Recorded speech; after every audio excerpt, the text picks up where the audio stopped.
जय माता रानी के सभी मित्रों को जय माँ भवानी। दोस्तों, आज का जो टॉपिक है वो पुराना है, लेकिन मैं उसको थोड़ी विस्तृत जानकारी के संग देना चाहता हूँ, जो मैं दे चुका हूँ इसको वैसे। लेकिन जी अब कुछ अलग तरीके से लोगों ने पूछा कि बहुत प्रयोगों के लिए पूछा। पहले तो मैंने कुछ खास ही प्रयोग बताए थे दुर्गा सप्तशती के और नवाण मंत्र के। ठीक है ना, दुर्गा सप्तशती के, नवाण मंत्र के और सिद्ध कुंजिका स्तोत्र के। तो देखिए, मैं एक बात बताता हूँ आपको। पूरा का पूरा जो दुर्गा सप्तशती ग्रंथ है वो पूरा का पूरा मंत्र है, उसको महामंत्र कहा जाता है। ठीक है ना, तो उसके बहुत प्रयोग हैं और नाना प्रकार के प्रयोग हैं। अच्छा, दुर्गा सप्तशती में से जो सबसे सिद्ध प्रयोग है ना, वो अर्गला स्तोत्र, सिद्ध कुंजिका स्तोत्र और देवी सहस्त्र नाम, दुर्गा सहस्त्र नाम, ये मानी जाती हैं। ठीक है, और इसमें नवाण मंत्र। तो अच्छा, आपको मालूम है आपके साथ कैसा से भी भयंकर से भयंकर पाप हो गया हो, कैसी भी आपसे गलती हो रही हो सेवा में, कितना भी विधान आपका सही नहीं हो, यदि आप अर्गला स्तोत्र का पाठ करते हैं, 1 या 3 मात्र पाठ करते हैं अर्गला स्तोत्र के, तो समझ लीजिए आपके ऊपर किसी प्रकार का पाप मतलब हावी नहीं होगा। ये पक्की बात है, समझ लीजिए आप। ठीक है ना, आपके ऊपर किसी भी प्रकार का पाप हावी नहीं होगा। और ये मैं नहीं कह रहा हूँ जी, उसमें साफ साफ स्पष्ट लिखा हुआ है। जो इसके महत्वपूर्ण आचार्यों की, जो बड़े आचार्य रहे पुराने, उन्होंने ये जो भी अपने उसमें अनुभव में दिया है इसके बारे में, वो यही रहा।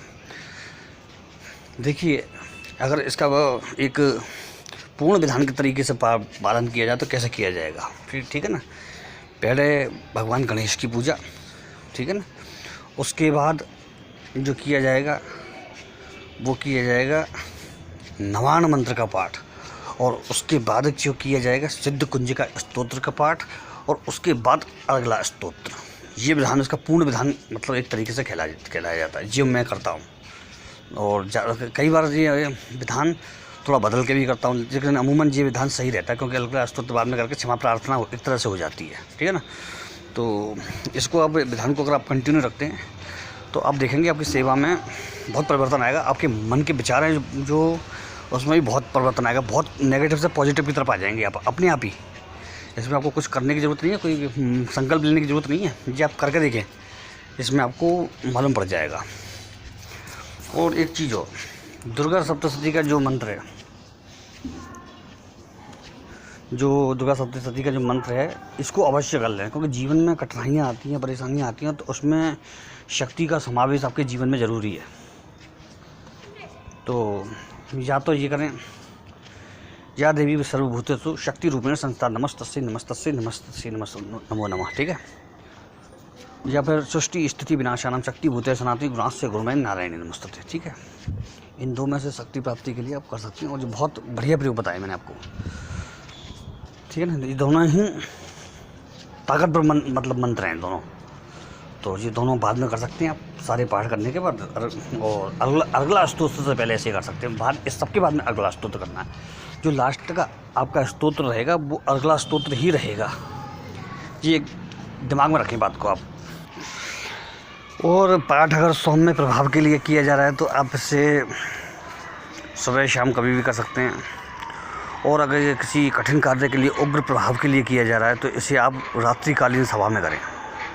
ठीक है ना, रात्रिकालीन का अर्थ वही होता है कि 11 बजे के पश्चात या 12 बजे के पश्चात फिर 3 बजे तक आप रात्रिकालीन उस बेला में इसको कर सकते हो, और बहुत बड़ी समस्याओं को हल कर देता है। रात में इसका प्रयोग होता है, जो इसका जो पाठ होते हैं वो बड़ी समस्याओं को हल कर देते हैं। एक चीज़ और है, आप मन को कमज़ोर मत करिए, क्योंकि मन के हारे हारे हो और मन के जीते जीत। कुछ लोग क्या है कि इन चीज़ों को करते हैं तो उनका मन कमज़ोर कर देते हैं, ताकि अरे होगा कि नहीं होगा। अरे आप किसी कार्य विशेष के लिए कर रहे हैं तो होगा क्यों नहीं।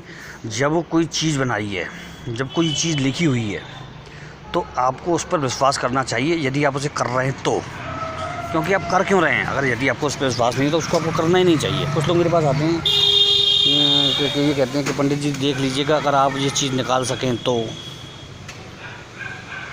क्या होता है मुझे कि मेरे मन में ये रहता है कि अरे जब इसको विश्वास ही नहीं है तो इसके बारे में जान के क्या करना फालतू का। निकाल सकें तो, जबकि मैं तो निकाल ही लूँगा। मेरे लिए तो मामूली बात है किसी के बारे में कुछ भी निकालना, किसी भी समस्या को निकालना, तो वो मैं चीज़ देखता हूँ।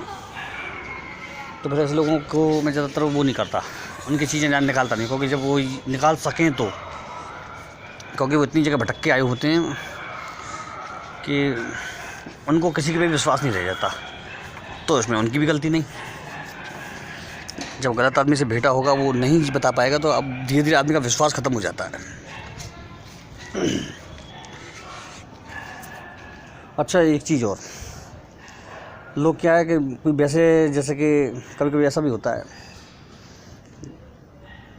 कि वो इतनी चोटें खा चुके होते हैं, लोग इतने जगह करवा चुके होते हैं कि उनके लिए अच्छा काम भी बढ़िया भी हो जाता, तो भी उन पर ज़्यादा असर नहीं होता है, क्योंकि पहले ही वो अपने काम को इतना बिगाड़ चुके होते हैं। दवाई लेनी होती है उनको कैंसर की, और वो टीबी की दवाई लेने लग जाते हैं। तो जाहिर सी बात है काम बिगड़ेगा, गलत प्रभाव होगा। और जब ऐसी गलत चीज़ें जब शुरू हो जाती हैं किसी भी कार्य के लिए, तो वो उसको इतना तगड़ा कर देती है उस कार्य को या उस क्रिया को, भयंकर जो क्रिया होती है उनके ऊपर, कि वो हटने का नाम नहीं लेती। फिर उसके लिए जो एक बार के प्रयास में हो जाता है काम, वो 10 बार प्रयास करना पड़ता है उस चीज़ के लिए। ये देखा, तो ये भी एक दिक्कत है, ये भी एक दिक्कत है। तो सब चीज़ हैं, आदमी को बिल्कुल विश्वास के संग ये काम करना चाहिए, बिल्कुल विश्वास के संग। क्योंकि देखो, आपको एक चीज़ और समझाता हूँ आपको। जो हमारे ऋषि मुनि, जो हमारे ज्योतिर्विद, जो हमारे ज्ञानी विद्वान लोग लिख गए, वो वैज्ञानिक अब साबित करने की कोशिश करते हैं, और उसमें मालूम भी पड़ रहा है उनको कि 100% सत्य है। जो चीज़ें वो अब जाके अपने उपग्रहों से, अपनी गणना से, अपनी साइंस से वो पता लगाते हैं वो चीज़ें कि कब ये होगा, जब ग्रहण होगा, कब फलानी चीज़ होगी, वो हमारे उसमें 5-10 हज़ार साल पहले ही हो गया है। मगर हमारे लोगों ने, ऋषि मुनि वैज्ञानिकों ने, हमारे जो प्राचीन परंपरा के रहे, उन्होंने, ज्योतिर्विदों ने, इन सब ने पहले ये चीज़ें निकाल कर रख दी कि इतने समय पर ये होती है, ये घटना अब होती है। ठीक है ना। तो समझ लीजिए साइंस तो बिल्कुल उसके आगे नतमस्तक है, और इस चीज़ को मानते भी हैं अब सब, विज्ञान भी इस चीज़ को मानता है। तो समझ लीजिए आपको विश्वास करना चाहिए जब इतनी चीज़ें हैं। आपको मालूम है, गायत्री मंत्र का कंपन किसी के जीवन को भी बचा सकता है, और गायत्री मंत्र का कंपन किसी चीज़ को विखंडित, विस्फोटक भी कर सकता है। तो समझ लीजिए ऐसा होता है। तो इतनी ताकत है गायत्री मंत्र में। मतलब एक ऐसी ब्रह्म ऊर्जा है ये कि ये विस्फोट भी कर सकती है और शांति भी कर सकती है। और हाँ, हिंदुस्तानी हम लोग इन परंपरा या संस्कृति को छोड़ करके, इन चीज़ों का जो तगड़ा प्रभाव है उन सबको छोड़ करके हम दूसरी चीज़ें, दूसरे उनको अपना रहे हैं, अलग अलग उसमें धर्म के आकारों में जा रहे हैं। तो वो सफलता थोड़ी मिलेगी आपको, वो नहीं मिलती है। क्योंकि जो एक है सादे सब सदे और सब सादे सब जाए वाला हिसाब होता है, वो उनके ऊपर लागू नहीं होता, तो वो चीज़ें कभी कर ही नहीं पाते। क्योंकि भटकाव में जीवन नहीं है, जीवन स्थिरता में है। जो अमृत बरसता है वो स्थिरता में बरसता है, भटकाव में अमृत नहीं बरसता। ये है।